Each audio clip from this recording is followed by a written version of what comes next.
Bom dia, pessoal. Vamos lá para o nosso cafezinho de hoje, recheado com a bendita e santa palavra do nosso Deus. Nós estamos aí estudando o livro de 1 Samuel, né?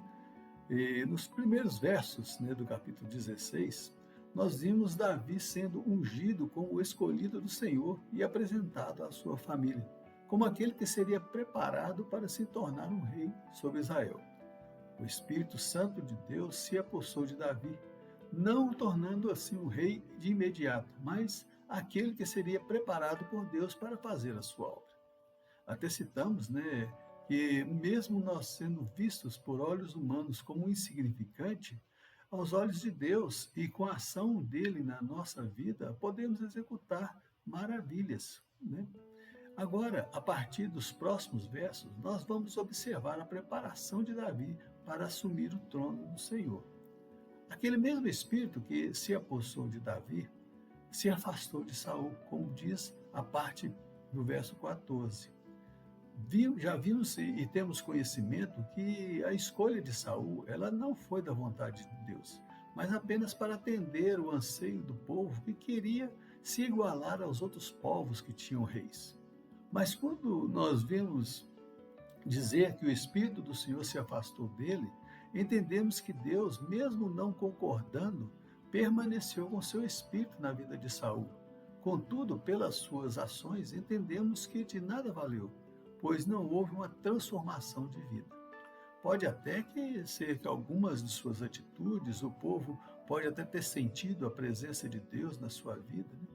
Mas isso me faz recordar de uma fala de Jesus ao contar a parábola do joio, que cresce junto com o trigo, né? Tem a sua semelhança, mas na colheita é que será distinguido do verdadeiro trigo. Temos que tomar muito cuidado e pedir ao Senhor discernimento para observar se aquele que estamos seguindo realmente é um servo do Senhor. E como a parábola, foi isto que aconteceu com Saul. Na parte B do verso, nós vimos que dizer que um espírito mau vindo da parte do Senhor o atormentava. Mas como assim?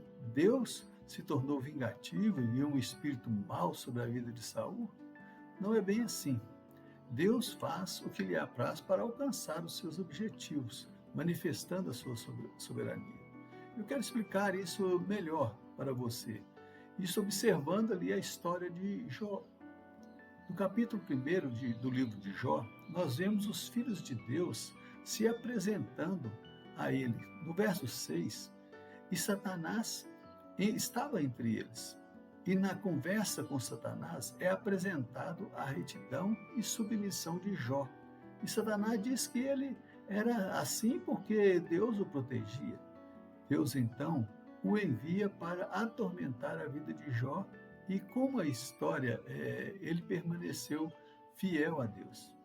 O que entendo aqui, e você pode ou não concordar comigo, é que temos que parar de dar munição para Satanás e às vezes colocar ele em destaque. Ele é apenas um instrumento de Deus, está sob as suas ordens e Deus realizar seus propósitos através da vida dele também. E nada foge do controle do nosso Deus. E os servos de Saul certamente notaram que aquele espírito mau estava o atormentando, possivelmente pelas suas atitudes, sua tomada de decisões. O texto não fala, mas certamente estava visível aos olhares de todo o povo. E os seus servos o aconselharam a procurar uma pessoa que tocasse harpa, pois quando estivesse atormentado, ao ouvir o som da harpa, poderia se sentir melhor. Tem até um ditado, né, que diz assim: quem canta, seus males espanta. Acho meio furado, né? Pode até nos fazer esquecer os problemas por um determinado momento, mas depois volta tudo ao normal. Saul recebe de bom grado aquele conselho, né? E manda que buscasse um tocador de harpa. E o nome de Davi é apresentado por seus servos. E no verso 19, nós vemos a ordem de Saul, através de um mensageiro que vai até Jessé: mande-me o seu filho Davi, aquele que está com as ovelhas. Gostaria de citar um comentário aqui do historiador Macaco a respeito desta fala de Saul. Envie-me o seu filho Davi. Este é um vínculo verbal com o verso 1 do capítulo 16. escolhi um de seus filhos para fazê-lo rei. A linhagem de Davi era importante para Saul no futuro próximo, quando organizou o casamento de Mical, sua filha, e Davi. Então, aqui é uma comparação que MacArthur faz com a fala do capítulo do verso 1, com essa de Saul pedindo para enviar o Davi. Ele faz essa comparação com a escolha de Deus ao ungir Davi, o que, no meu entendimento, reforça a teoria de que Deus estava no controle, iniciando a preparação de Davi para substituir Saul e assumir o seu reinado.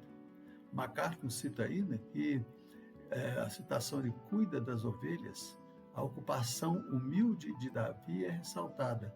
Ele evidenciou essa humildade e a paciência quando retornou fielmente essa atividade após ser ungido por Samuel. A humildade de Davi permaneceu intacta, né? Mesmo depois de ter sido ungido pelo Senhor. No verso 20, nós vemos que Jessé envia junto com Davi um jumento carregado de presentes para o rei. Não é citado no texto se foi por agradecimento pela escolha de seu filho ou por temor do que poderia até lhe ocorrer. O texto continua afirmando que Saul gostou de Davi e o fez seu escudeiro.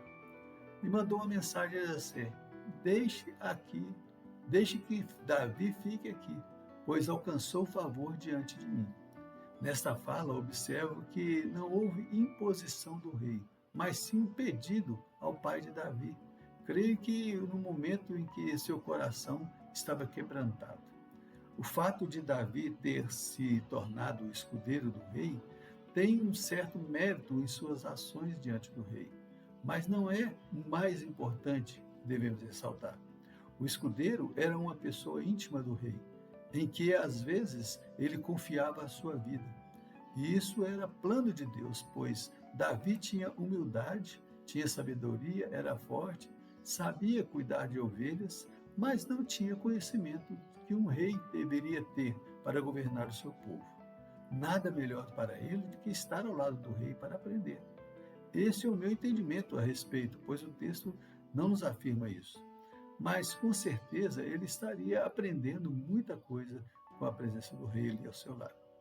Essa questão da confiança do rei em seu escudeiro, nós vemos mais adiante, mais precisamente lá no capítulo 31, que nós veremos, de que o próprio rei Saul, quando estava perdendo a batalha para os filisteus, seus filhos já haviam sido mortos, ele pede ao seu escudeiro para que, no caso já não era mais Davi naquele momento, o que veremos no desenrolar da história, né? Mais precisamente no verso 4, no verso 31, ele pede que seu escudeiro tire a sua vida, pois não queria ser morto pelo exército inimigo. Isto só para entendermos a importância do escudeiro, e veremos futuramente isso aí. No final do capítulo, no verso 23, nós vemos que sempre Saul ficava atormentado, Davi dedilhava a harpa e ele se acalmava. O que tiramos de importante para a nossa reflexão? Que mesmo diante de elogios, tapinha nas costas, nós devemos permanecer humildes e não deixar que o nosso ego possa prevalecer, pois se isso acontecer, certamente estaremos fadados ao fracasso.